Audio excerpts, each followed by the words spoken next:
Hola niños del segundo básico del colegio Kin School. Hoy día hablaremos sobre la unidad número 2, la clase 2, en la asignatura de Historia, Ciencias Sociales y Geografía. El objetivo de hoy es reconocer las características de los primeros pueblos originarios de nuestro territorio. En el video pasado yo les mostré un mapa y ustedes pudieron observar cuáles eran los pueblos originarios de nuestro país, ¿no es cierto? Como nuestro país es una franja larga y angosta, en ellas habitaron una gran diversidad de pueblos originarios. ¿Qué significa originario? Que son los pueblos que estuvieron antes de los españoles. Son los pueblos que siempre han estado aquí en nuestro país. Para eso, para que hoy día nosotros conozcamos las características de estos pueblos, yo les voy a leer un cómic. Ustedes se van a sentar, van a estar tranquilos y van a escuchar. Este cómic yo ya lo liberé en la plataforma de Webclass para que sus papás puedan reforzar con ustedes este hermoso cómic. Se llama Pueblos Originarios de Chile. Aquí vemos 3 varones que están pintados. Estos pueblos eran del sur de Chile y ellos se pintaban para hacer rituales religiosos, ¿ya? Porque, por ejemplo, cuando pasaban de ser niño a adulto, hacían ceremonias, que era la ceremonia del Aín. Pero lo vamos a ir conociendo durante el proceso del conocimiento de este pueblo, ¿no es cierto? Aquí ustedes ven una feria. El papá fue a comprar la feria junto a su hijo. Y el papá dijo, mira, aquí venden las papas que nos pidió tu mamá. Sí, casero, dice la señora, papas totalmente chilenas, cultivadas en nuestra tierra. Y ustedes ven que ahí venden tomate, papa y frutillas, ¿no es cierto? Y el niño, con cara de asombro, dijo, papá, ¿cómo es eso? ¿De dónde vienen las papas? Las papas, dice el papá, provienen de nuestro continente, hijo, y son un legado de nuestros pueblos originarios. Y el niño dice, ¿pueblos originarios? ¿Quiénes son ellos? El papá dice, ellos son los antiguos habitantes de nuestro país. Nos han heredado un gran número de conocimientos, costumbres, alimentos, como esta papa. ¿Y cómo era papá? ¿Cómo era el niño? Quería saber cuáles eran estos pueblos porque no tenía idea. Entonces aquí empieza el relato. En nuestro pasado precolombino nos encontramos con grandes construcciones, no nos encontramos con grandes construcciones ni con una compleja organización política. En Chile se presentaba un variado mosaico de paisajes y pueblos con distintos niveles en el desarrollo cultural. Como usted ve aquí, un chango. Los changos habitaban las costas entre el río Loa y el río Cachapoal, por lo tanto vivía en el norte de Chile. La base de su existencia era la pesca y la caza. Entonces ellos eran pueblos nómades y para poder sobrevivir sobre la tierra, para poder vivir, ¿no es cierto? Ellos tenían que pescar, tenían que cazar. ¿Cómo cazaban?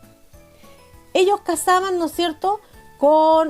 Cazaban con arpones, con anzuelo, con punta de cobre o hecho de restos de vegetales o animales. Es decir, de un diente, de un colmillo, ellos podían hacer la punta de la flecha y cazar.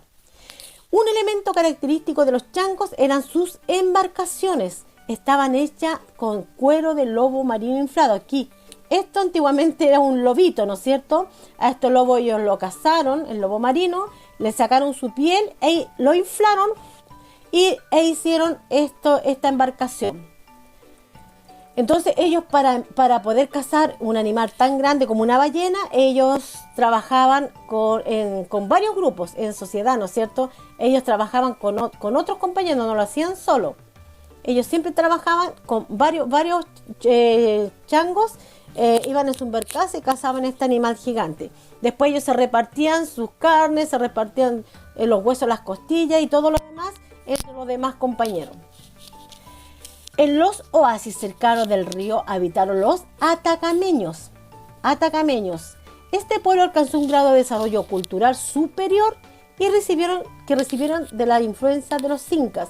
Los incas eran los pueblos originarios del Perú, ¿no es cierto? Pero estos incas vivieron no solamente en Perú, sino que también vivieron en Chile, parte de Argentina y parte de Ecuador. Entonces, estos pueblos incas, ellos aprendieron a cultivar en terraza, es decir, el cerro lo cortaban y hacían peldaños.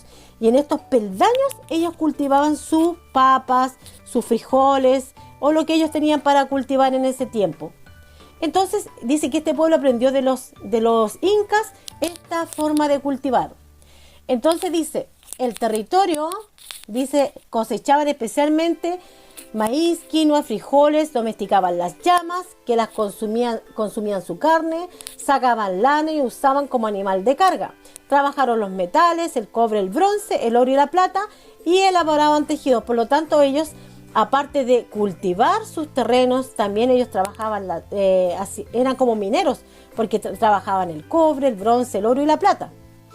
Y dice ahí, el territorio que habitaba tenía pocas posibilidades para el trabajo agrícola. Entonces ellos hacían estos terrenos, mire, estos peldaños le hacían al cerro y ahí cultivaban. Y ahí vemos estos animalitos con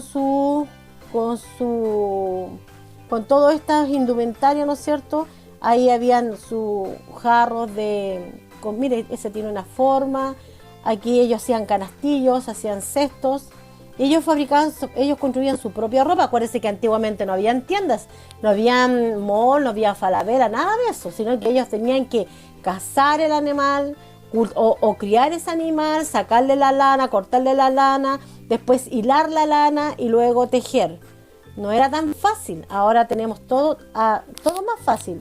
Antiguamente era bastante complejo porque ellos tenían que hacerlo todo.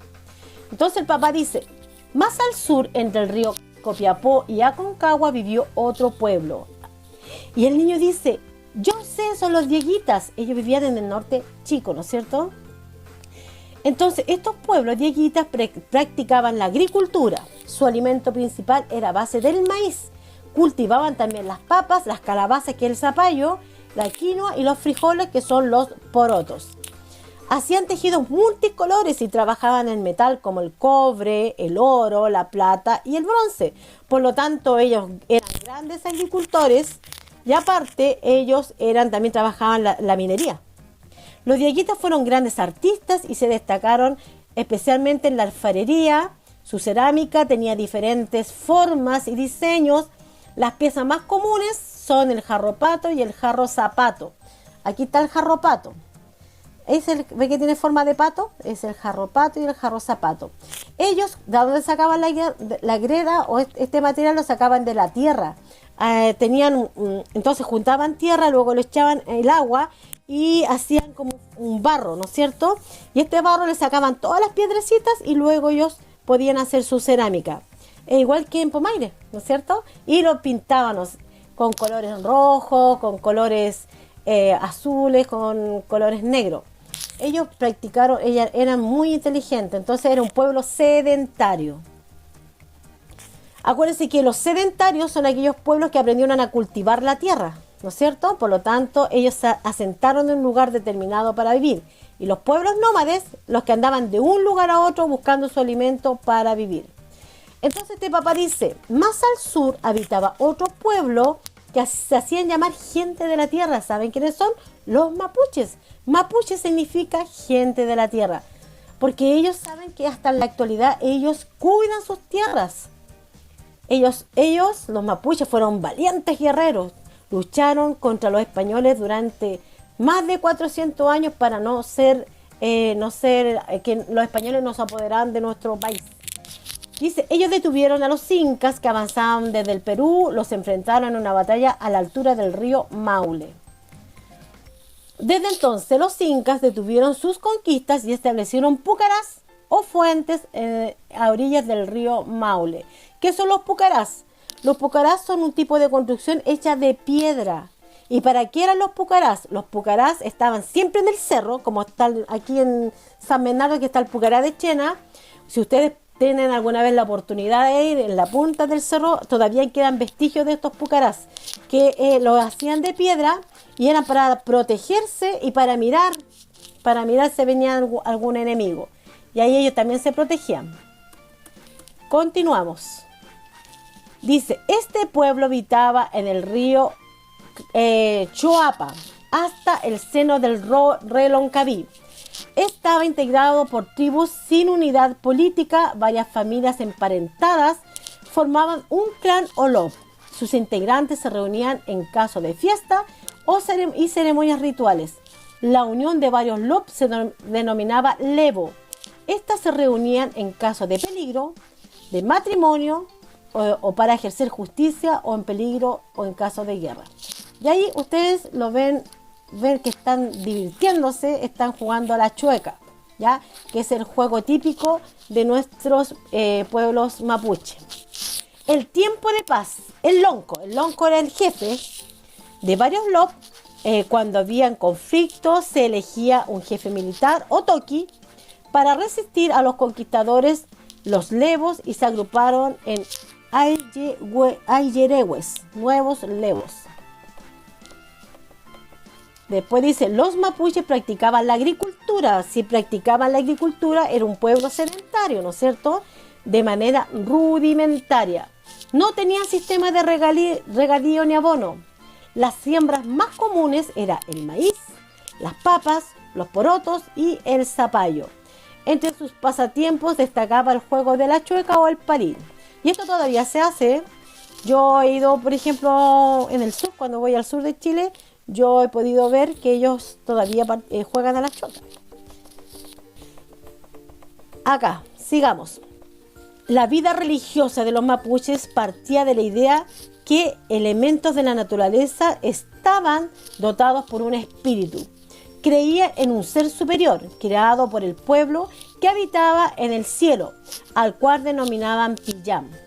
Se le hacía rogativas pidiendo favores para la comunidad. Uno de estos ritos se llama el Nihuayatún. Las ceremonias más importantes las dirigían las machis. Ellas eran intermediarias con los dioses y las curanderas.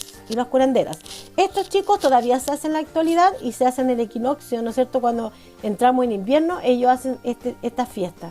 Yo también he participado en eso y me gusta participar porque uno conoce sus tradiciones y se juntan varias familias mapuches, hacen sopepilla, asado, pan amasado y todo lo comparten. Entre unas familias y otras los comparten. Y son bastante alegres, también hacen una rica chicha. Un rasgo destacado del pueblo mapuche era el espíritu guerrero. Esto impresionó a los españoles. Uno de ellos, Alonso de Ercilla, describió el poema en la Araucana, la valentía y la firme resistencia de estos pueblos. Este hombre, Alonso de Ercilla, él escribía y decía, y él informaba lo valiente que eran estos pueblos, este pueblo mapuche, que era un pueblo indomable. Y nosotros somos mestizos, tenemos dentro de nuestra sangre mapuche, ¿sabían ustedes? Nosotros tenemos mezclas de mapuche con español, por lo tanto, nosotros nos denominamos mestizos. Y los que tienen apellido mapuche, siéntanse orgullosos, valientes, de tener apellido mapuche, porque ustedes son parte de los pueblos originarios de Chile, así que siempre orgullosos de tener ese apellido mapuche y nunca avergonzarse. La resistencia mapuche al dominio de los españoles se inició con la batalla del Reino Huelet. Comenzó así el conflicto de casi 300 años. Ahí ustedes lo ven peleando. Imagínense que los españoles llegaron con sus caballos, ellos llegaban acorazados, con cascos, con yelmos, bien protegidos. Y sin embargo los mapuches no tenían nada para protegerse, no tenían nada en su cuerpo, pero sin embargo ellos pelearon valientemente para que los españoles no se apoderaran de nuestras tierras. Así que gracias a todos los pueblos, a este pueblo mapuche, este pueblo indómito, gracias a ellos tenemos nuestro país, ¿no es cierto? El pueblo mapuche tuvo muchos héroes. Este héroe que está acá se llamaba el Toqui Lautaro. Él aprendió, miren, ahí tiene un caballo. Y los caballos, ¿saben, chicos? No eran típicos de Chile. Los caballos los trajeron los españoles en los barcos. ¿Sabían ustedes eso? No solamente trajeron caballos, sino que trajeron otro tipo de animales. como las gallinas, como los patos, porque los animales típicos de Chile eran el cóndor, el huemul, otros animales. Lautaro derrotó en varias ocasiones a los españoles e encabezó el triunfo de los mapuches en la batalla de Tucapel, donde murió Pedro de Valdivia. Otra victoria importante en la batalla de Marigüeño. Qué bonita la historia, ¿eh? A mí me encanta la historia. Bueno, el papá dice acá, más al sur de nuestro territorio vivieron otros pueblos. Ellos debieron adaptarse al clima muy difícil. Y el niño dice, uy, debe haber sido muy frío. Imagínense el sur de Chile. Uno de estos pueblos eran los chonos, que vivían en el sur de Chile, en la isla de Chiloé, hasta la península del Taitao. Eran valientes cazadores marinos y se dedicaban a la caza de lobos marinos, a la pesca de una variedad de especies, fabricaban canoas del tronco de las 3 tablas curvadas al fuego y amarradas con fibra vegetal. Ven ahí, ustedes ven estos botes que ellos hacían. Una de estas características, ellos andaban desnudos. Pero ¿saben cómo se protegían del frío? Ellos cuando mataban los lobos marinos, la grasa del lobo se las ponían en todo su cuerpo, en la cara, en los brazos, en todo su cuerpo, y esa grasa hacía que no penetrara tanto el frío en su piel. Pero ellos estaban acostumbrados a vivir así. Y hacían fogata dentro del bote, ¿no es cierto? Y usted dice, ¿cómo no se incendiaba el bote si era de madera? ¿Qué piensan? ¿Cómo ustedes piensan que no se incendiaba este bote? Bueno, yo pienso que ellos ponían abajo de esto, ponían muchas piedras, y encima de las piedras encendían el fuego. ¿Qué piensa usted? Acuérdense que el fuego y la madera igual es complicado para quemarse. Yo creo que ellos se protegían así, que ponían muchas piedras. Otro pueblo nómade marino eran los Cahuéscar o los Alacalufe. Ellos vivían en los canales entre la península del Taitao y el estrecho de Magallanes. Se dedicaban a la caza de lobos marinos, nutrias y la pesca. Aquí ellos vivían más al sur, donde hacía más frío, pero ellos ya cubrían su piel con el mismo cuero del lobo de los lobos o de los animales que cazaban, le sacaban la piel y ellos hacían su abrigo para no tener frío.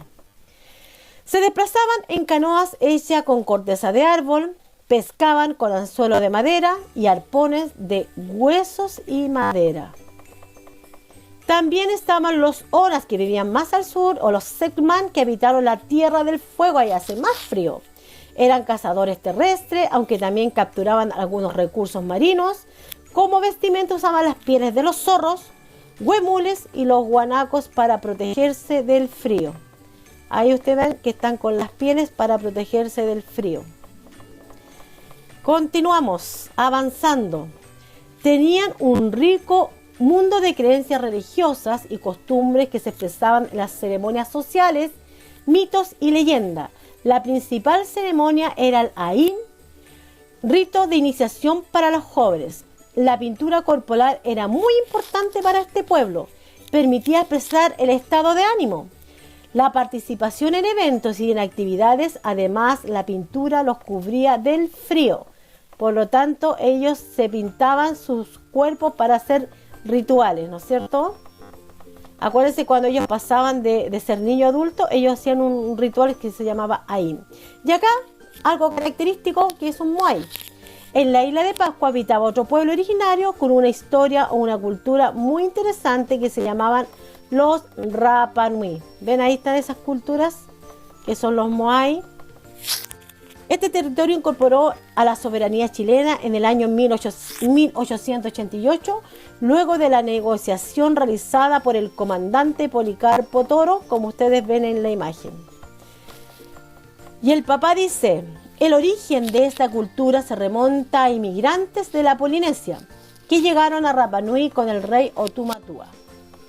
Rapa Nui se caracteriza por ser una cultura que presenta características únicas debido al aislamiento geográfico en el que se encuentran. En la isla de Rapa Nui o en la isla de Pascua constituye uno de los lugares del mundo cuyas bellezas naturales son enigmáticas. Enigmática significa misteriosa. Misteriosas figuras talladas en piedra, conocidas como Moai. Sus misterios y tradiciones y sus acogedores habitantes la hacen especialmente atractiva. Entonces ahí los que han tenido la oportunidad de visitar la isla de Pascua, yo no la conozco, pero debe ser muy, muy maravilloso, tiene un clima exquisito.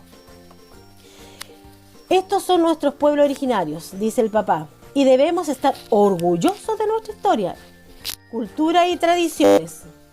El encuentro de los pueblos originarios con los españoles dio pie al rasgo típico de nuestra población, que es el mestizaje.